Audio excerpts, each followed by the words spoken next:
Welcome to Chess Tactics Explained Part 8. Let's take a look at this problem. It's White's move.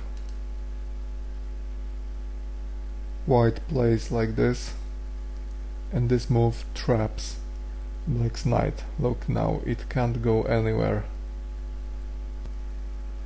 Looking at the board, we can also notice that Black has no attacks, no checks whatsoever. So what to do?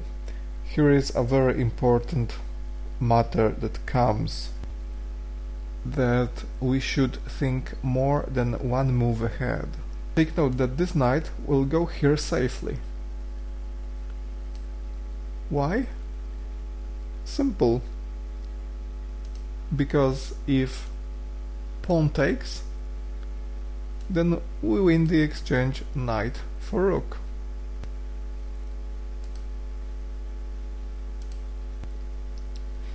So instead of capturing here, White should play rook to g1, attacking this knight. And now we exchange the knight for the bishop.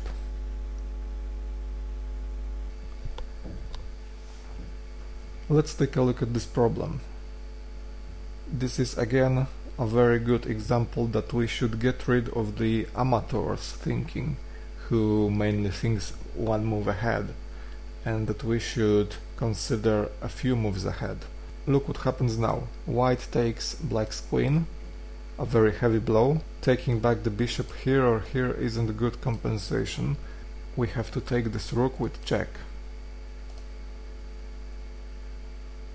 Okay, and now if queen moves to c1, then rook takes c1 checkmate. Instead he goes out of harm's way, and now note that we can check White's king. But where? If we go here, then kings go to b3, and it's pointless. But if we move here, then we skewer the king and the queen. And now after he moves it to safety, we win the exchange queen for rook. And also Black wins this bishop. Now note that Black has decisive advantage. Let's take a look at another problem. This one actually is quite complicated. Queen plays to c5 and Black wants to exchange queens and then take this knight. But note that just as in one of the previous Chess Tactics Explained videos, there is queen exposed to the attack, which is protected by the rook, so we need to get rid of this rook. We can do this by checking Black's king. If the rook takes, then we win the queen, Black wins the knight. We can win those two pieces for this rook. How to do this? We capture here, then king takes back, and we win the knight with check.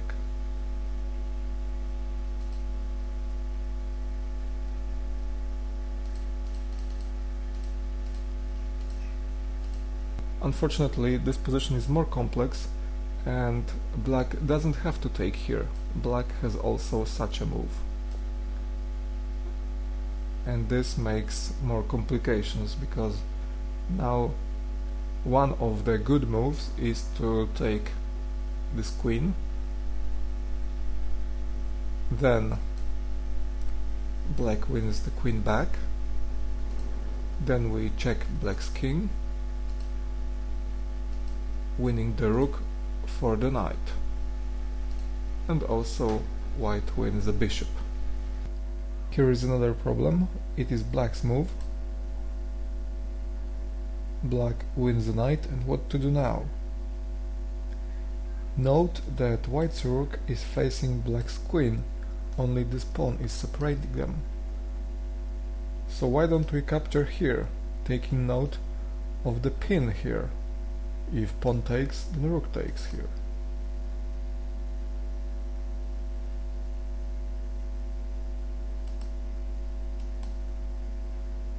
So after this sequence of moves, white is better.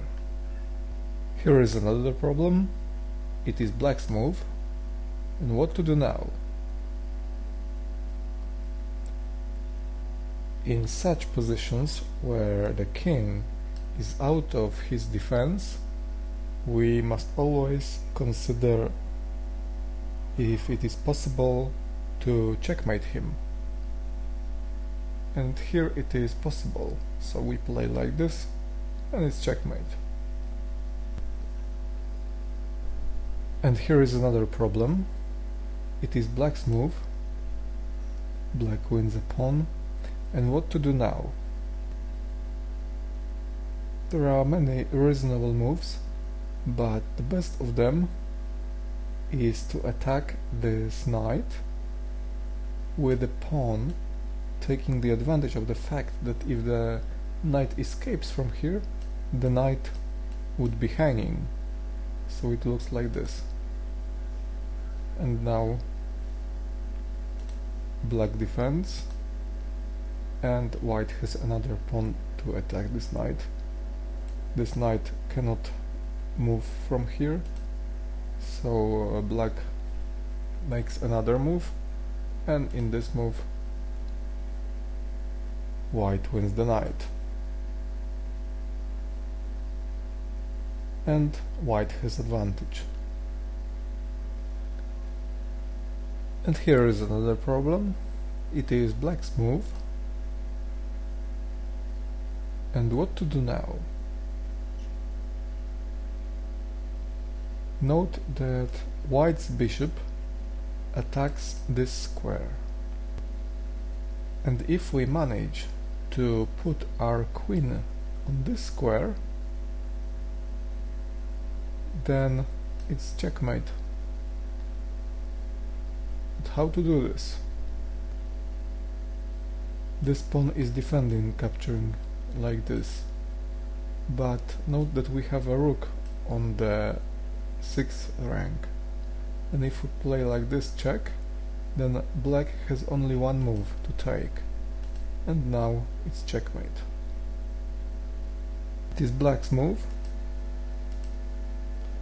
Black captures the rook. What to do now? Note that white doesn't have much possibilities to attack. For example, if he takes this bishop, then queen takes back. But what if knight checks king?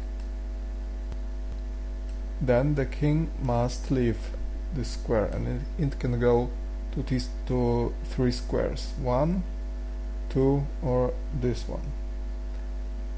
So let's suppose he will go to f8. Then the knight from here jumps to this square, and not only does it win the bishop, but also it wins the queen. So it looks like this.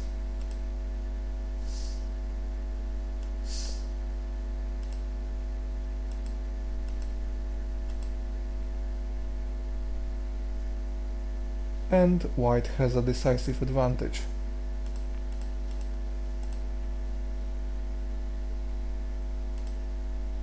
What if king goes to this square?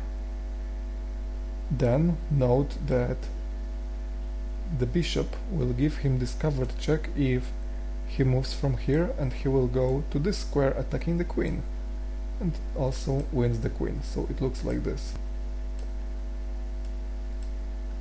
Check.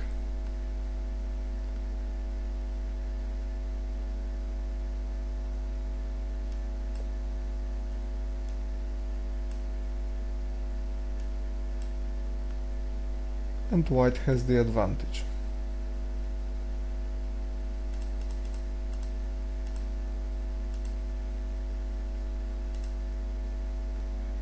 But what if black goes to this square? It's very similar. Now it's check, forking the king and the queen. And then he wins the queen. and also white has the advantage. Take a look at this problem. It is white's move, white wins a pawn, and now note that white doesn't threat anything with his rooks, but checking the king here isn't a good idea because the king will escape here. So why don't we prevent king from coming to this square and later play with our rook here for checkmate. White will not have time to go with his rook to the back rank. So let's try this. We play pawn to h3, preventing the king from escaping here. Then the only thing that white can do is to give a few checks, just to delay the inevitable. And after a few checks, white has no longer possibility to check the king, and he can only move pawns, for example like this, and it's checkmate. Here is another problem. It is black's move. And what to do now? Note that black's king can only move to this square. So if white has a way to check him and attack this square, it would be all over. But how to do it? White should notice that this pawn is pinned because of this bishop here. So playing like this is a checkmate.